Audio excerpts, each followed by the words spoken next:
چنانچہ جب آپ صلی اللہ علیہ وآلہ وسلم کی تدفین سے فراغت ہوئی تو آپ رضی اللہ تعالی عنہ نے پہلا کام یہ کیا کہ آپ صلی اللہ علیہ وآلہ وسلم نے اپنے زمانہ مبارک کے اندر ایک لشکر شام کی طرف روانہ کرنے کے لیے تیار کیا تھا۔ اس کی ساری تشکیل ہو گئی تھی اور اس کا امیر حضرت اسامہ رضی اللہ تعالی عنہ تھے۔ حضرت ابوبکر صدیق رضی اللہ تعالی عنہ نے ان سے کہا کہ آپ کو پاک پیغمبر صلی اللہ علیہ وآلہ وسلم نے جس محاذ کے لیے جہاں جانے کے لیے روانہ کیا تھا یا تشکیل کی تھی، آپ تیار ہو جاؤ اور وہاں روانہ ہو جاؤ۔ تو حضرت ابوبکر صدیق رضی اللہ تعالیٰ عنہ کے پاس جو دوسرے صحابہ کرام بیٹھے تھے وہ کہنے لگے کہ امیر المؤمنین، اس وقت ایک تو جھوٹے جو نبی ہیں ان کی یلغار ہے، دوسرے نمبر پر مسلمان اپنے دین سے دستبردار ہو رہے ہیں،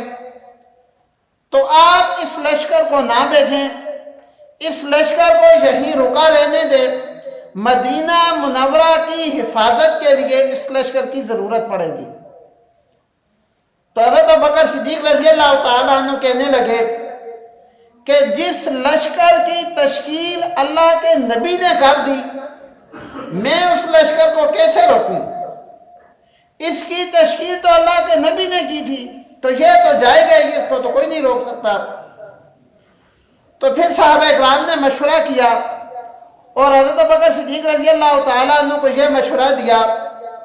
کہ آپ اسامہ کو ہٹا کر کسی اور کو امیر بنا دیں۔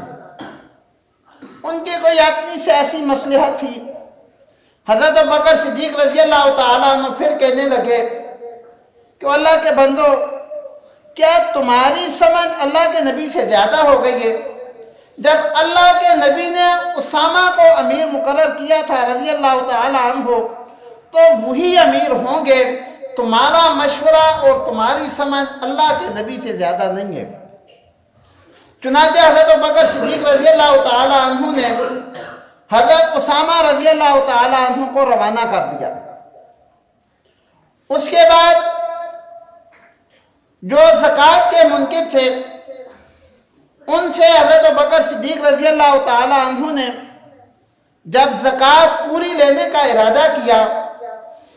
تو بعض صحابہ اکرام یہ مشورہ دینے لگے، خلیفۃ المسلمین، جو لوگ زکوٰۃ دینے سے انکار کر رہے ہیں، وہ لوگ نماز بھی پڑھتے ہیں،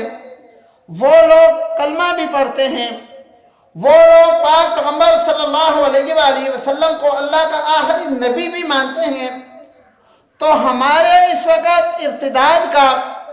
اور جھوٹے نبیوں کا یہ جو ایک فتنہ ہے، پہلے ہم اس سے نپٹ لیتے ہیں، بعد میں ان سے زکوٰۃ بھی وصول کر لیں گے۔ تو ابوبکر صدیق رضی اللہ تعالیٰ عنہ کہنے لگے کہ یہ کیسے ممکن ہے کہ میں زندہ رہوں اور اللہ کے نبی کے دین میں کوئی کمی کرنے والا پیدا ہو جائے؟ یہ تو اللہ کا حکم ہے کہ اتنی زکوٰۃ ہے تو وہ تو دینی پڑے گی، تو جب تک میری زندگی ہے میں ان سے وصول کروں گا۔ اور یہ قسم اٹھا کر فرمایا کہ آپ صلی اللہ علیہ وآلہ وسلم کے دور میں اگر کوئی بندہ بکری کا بچہ بھی زکوٰۃ کے طور پر دیتا تھا تو میں اس سے وہ بھی وصول کر کے رہوں گا۔